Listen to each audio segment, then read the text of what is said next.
because the power of God is in His gospel. TvGrace International presents The Mind of Christ, the ineffable words of God on the lips of the man Christ Jesus. Abba, Father.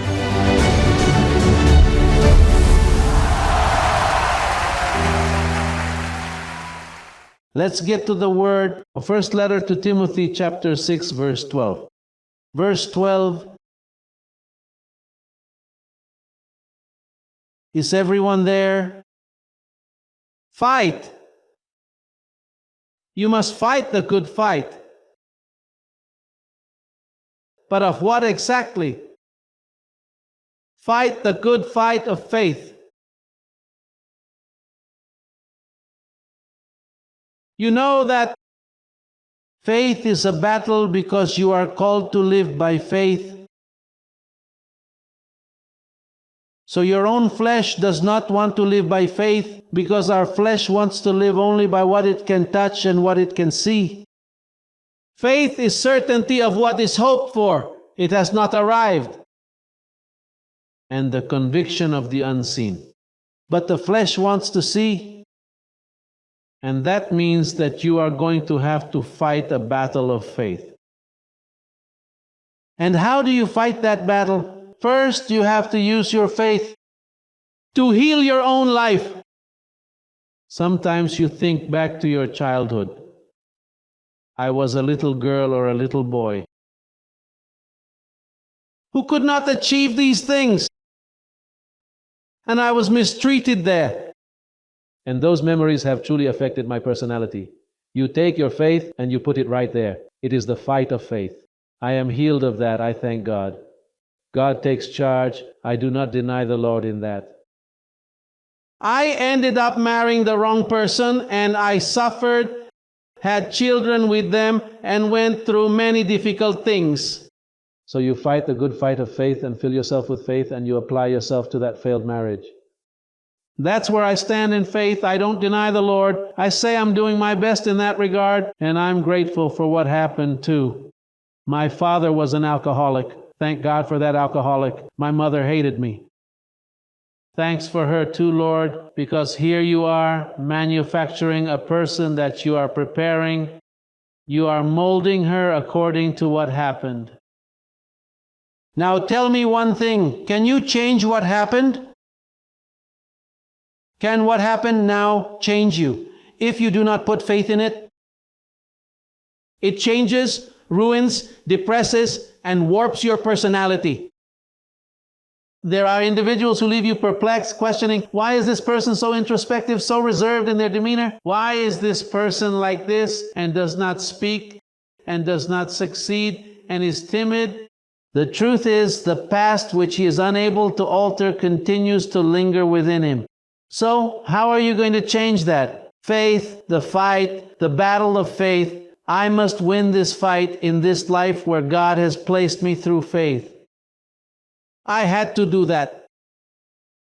They've made me do it to be able to function, to be able to live, to be able to fulfill myself. I had a terrible past. My dad was an alcoholic and he used to hit my mom right in front of me. I wished he would die. I would say, oh, if only my dad would wake up dead tomorrow. What a relief to not see him. That is what I thought. Hey, now I feel bad. I am even going to go see him. But I had to use what God gave me, faith, to heal myself from that. And that eventually led me into drug addiction, and I had a truly terrible youth. I mean terrible. Despite its negative reputation, I thoroughly enjoyed myself and had a great time. But that is supposedly bad.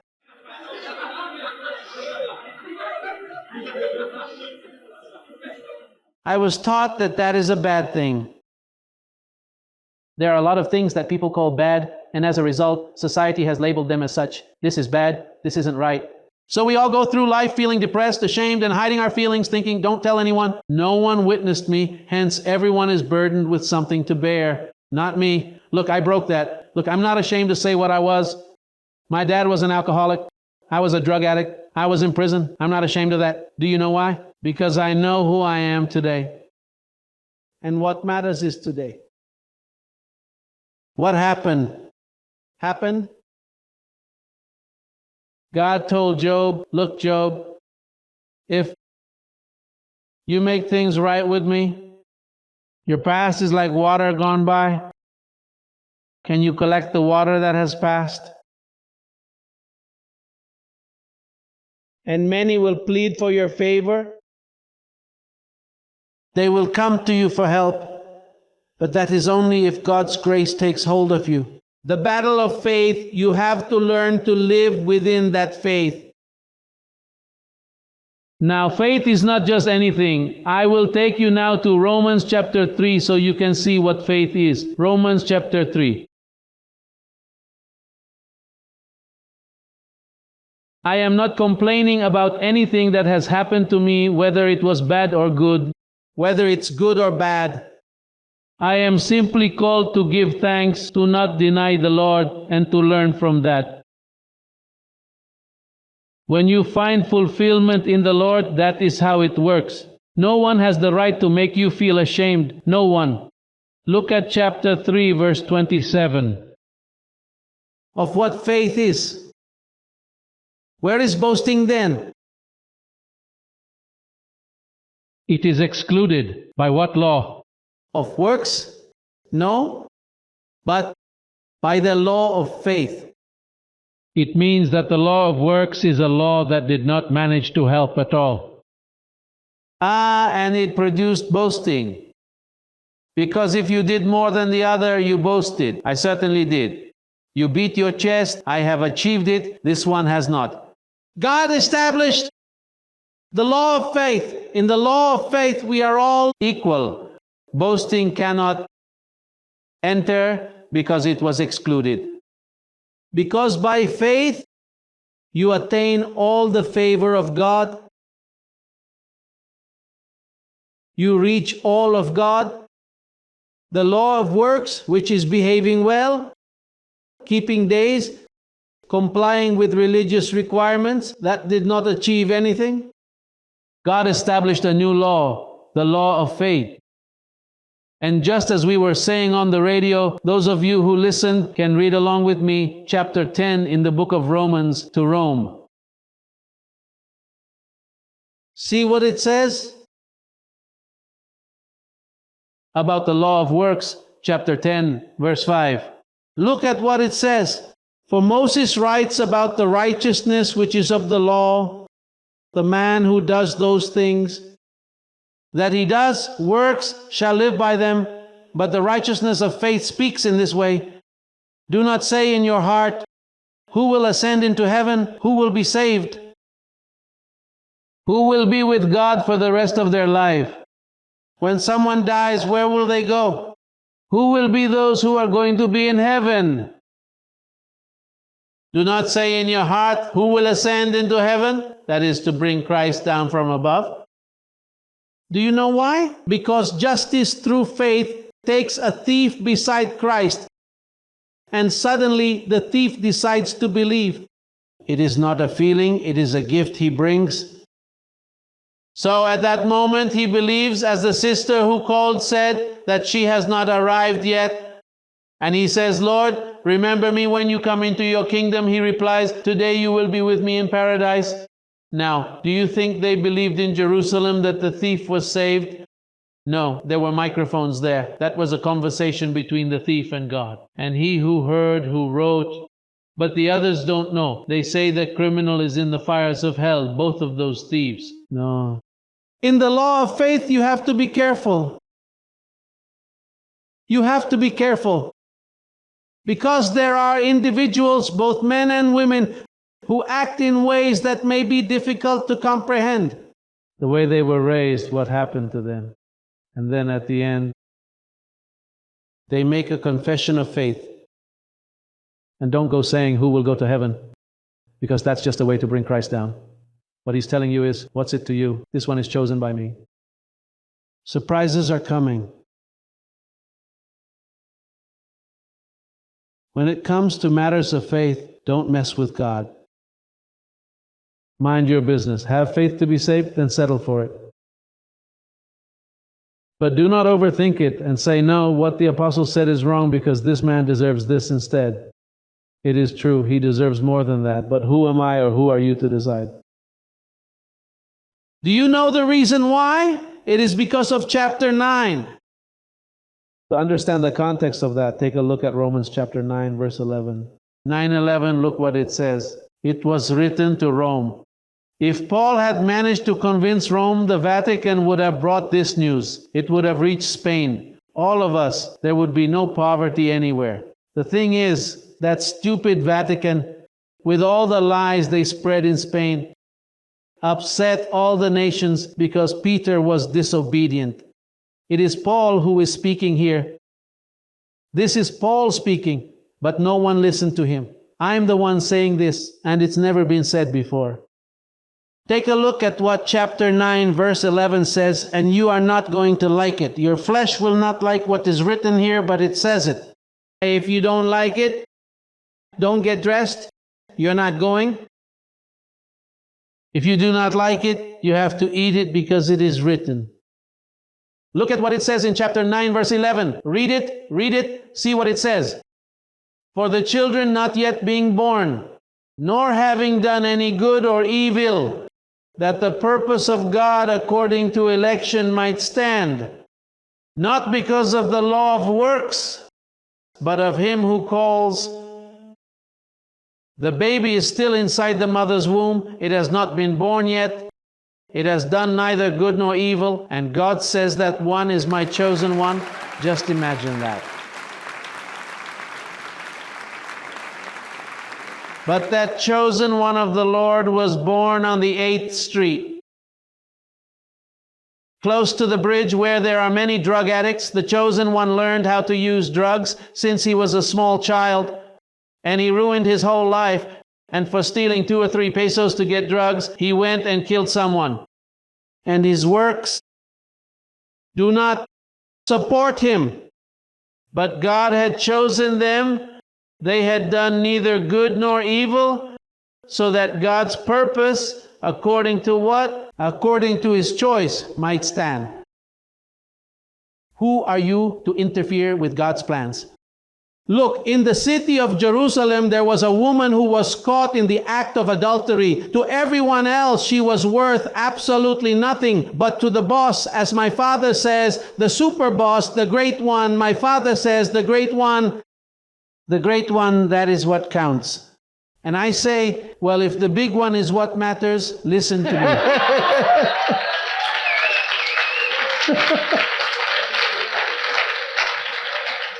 Listen, they had her lying there, all prepared to pelt her with stones. But then arrived the great one. He says, what is going on here? No, look, we caught this woman committing adultery.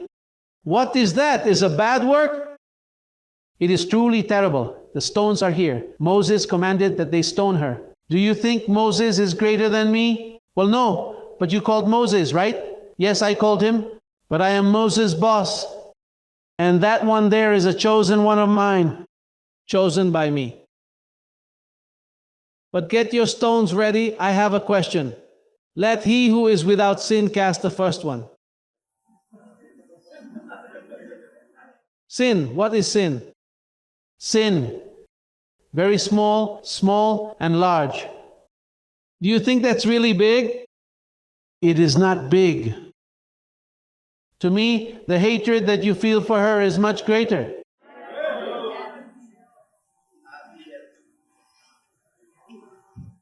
And he said, woman, they do not condemn you. They left. You too, me neither. You are Abraham's daughter. So then those who are of faith are blessed with believing Abraham.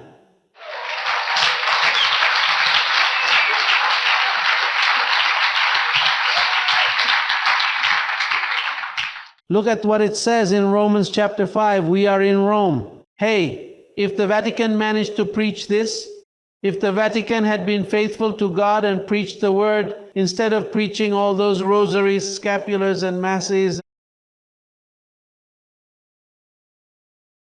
and lies, they deceive so much, they cause so much harm. How damaging that Vatican was. And because people still continue to pay them homage, they kiss their ring. Oh, here comes the great phenomenon, the one who killed us. But that is how ignorance is. Ignorance is very bold. Look at what Romans 5:1 says. Therefore, having been justified by faith. Construction. Through the law of faith, we have peace with God through our Lord Jesus Christ, verse 2, through whom also, that is indeed and also. In other words, they didn't just tell you to come in and take a seat. They said, enjoy your dinner, it's ready. We have a ticket and we have peace. Do you know what peace means in this sense? When countries are at war, like Palestine and Israel, and there are bombs upon bombs. Those are bombs because there is no peace. But if they reach a signed peace agreement, so they can walk now because there are no more bombs. Peace means an absence of tension, an absence of fighting, an absence of weapons. God says that through faith, we have peace with God. And not only peace, it continues by which we also have entry into this kingdom. I imagine it's like when you walk into a place and someone says, come on in, have a seat. And then they're looking in the books. Do you have a reservation? Look there. Yes, there's a reservation. A table? Okay. Then they'll let you in and serve you. We have access by faith into this grace in which we stand. There is no place here for guilt. Imagine how silly it would be if I said, brothers, come forward if you are wrong. Those who are in sin, come to repent. How ridiculous that sounds. Following such a clear message that through faith, God justifies you. There is a justification. You have to respect what God has established. If God says, it pleases me that he who believes through faith, I justify him. If that pleases me, who is a preacher to add to that? God justifies you. And you have peace with him.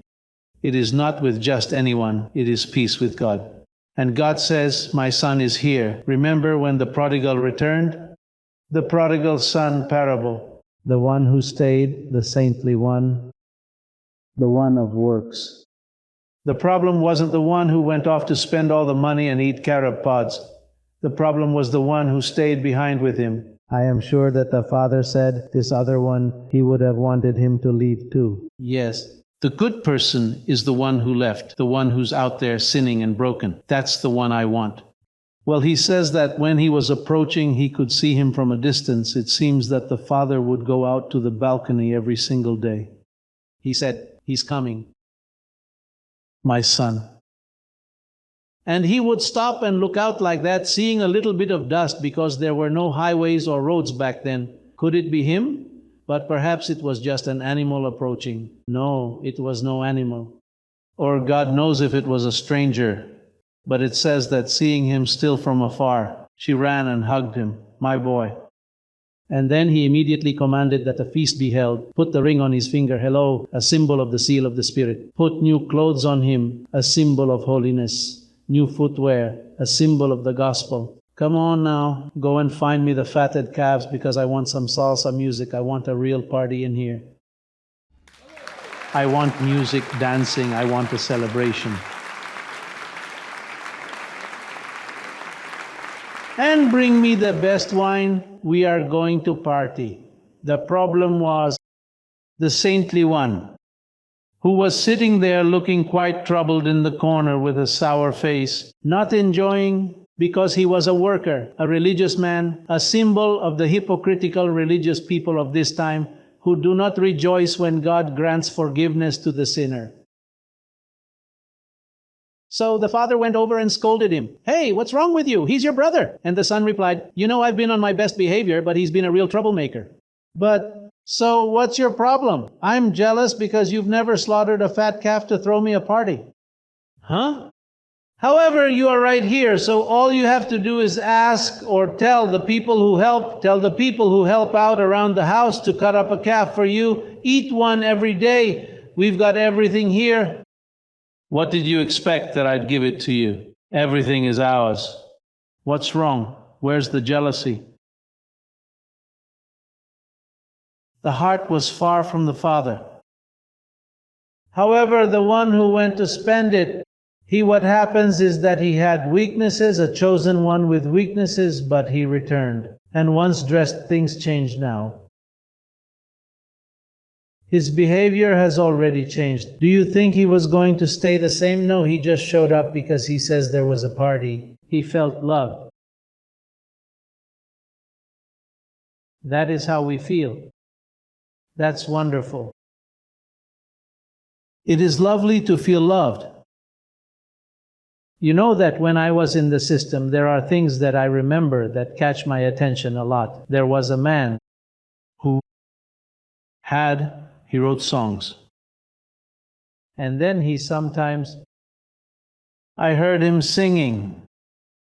And he said, what an experience, that of forgiveness, when it lives within a heart. In my dreams, I have sinned, but I have risen with forgiveness. And I always remember those verses, the experience of forgiveness. He said, I sinned in my dreams, but thank God when I woke up, I am forgiven. That is your experience, blessed. You haven't been asleep, you've been awake. But you wake up with forgiveness. Do you know why? Because faith achieved what no one can achieve. Justified by faith, we have peace with God. Look at what faith does, Romans 8. Romans 8, verse 3. Faith achieves. That is a science. Listen, that science no one on this earth knows. Look, no one. Not even I knew it. The Lord communicated it to me personally. That's why I know about it, because they told me. However, this is a science that no pastor or preacher had ever received until now. I mean, if I had received it, I would have said so. And I would have communicated it. And even if I had written a book or recorded a cassette that reached my hands. But look at what the law of faith achieves. Chapter 8, verse 3. For what the law could not do in that it was weak through the flesh, God did by sending His own Son in the likeness of sinful flesh on account of sin. He condemned sin in the flesh, that the righteous requirement of the law might be fulfilled in us who do not walk according to the flesh, but according to the Spirit. Listen, what was impossible for the law was to sanctify. That's why the apostle says, the law isn't of faith. The law did not improve anything. But what was impossible? For the law, in that it could not because of your carnal weakness, God sent Jesus Christ. And by dying on the cross, He achieved that the justice of the law. Do you know that no one could fulfill the law? Moses, who was the one who gave it. And one of the commandments is, thou shalt not kill. He was the first to kill an Egyptian. And one of the commandments is, you shall not commit adultery. And he committed adultery. He married the Cushite woman when he had already been married to the daughter of Jethro. No one had been able to fulfill it, not even Mary. God had to clothe himself in flesh and went and fulfilled the whole law for it. What is it that you want, law? I want death for all of them because all have sinned. Well, here it is. I am the substitute. I die, but justify them. And when the law of faith is free, but it cost much. It cost his life. And he came and died, and when he rose, he said, "It is finished." Now you, through the law of faith, are declared righteous as if you had perfectly fulfilled the 10 Commandments and the 613 commandments. The law of faith achieved that.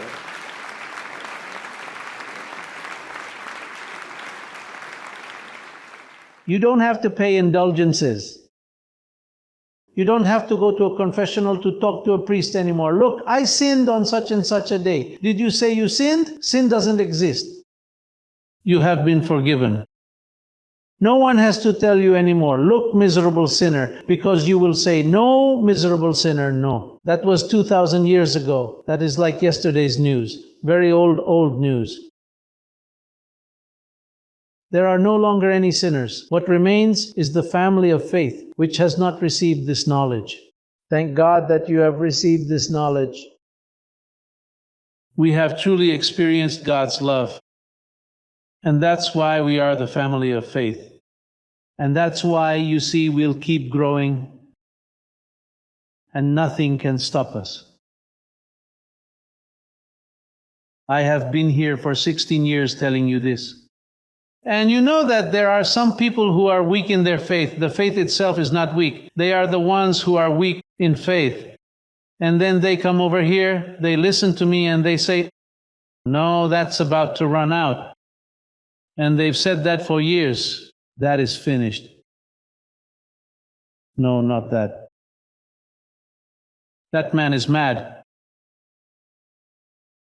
The thing is, this madness is a matter of faith. It comes along with the foolishness of preaching. You know that Jesus, in the days of his flesh, had to appear weak to conquer. As if he wasn't reaching many people, because then he intimidated and they would discover him too soon. So they said, it's just a few of them here and there. Then he healed. And he said, put up with this, but don't tell anyone. And he lived like that. And that's where we stand. There aren't many of us. Be careful. But it is growing all around the world. Growing in a truly tremendous way. And people receiving. But in Miami, we appear that we are not dangerous. However, this is a monster that is devouring that system.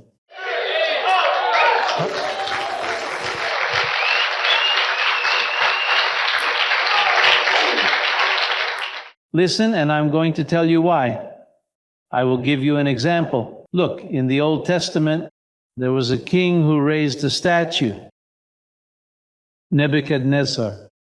So he built a statue and he commanded that they worship it. And its chest was of one metal, and its shoulders and head were of other metals, gold, silver, and bronze. And well, it really was a truly tremendous statue. And it inspired fear. The only problem the statue had was that its feet were made of clay. Strong but with feet of clay. Just imagine if you were to throw a bucket of water at it.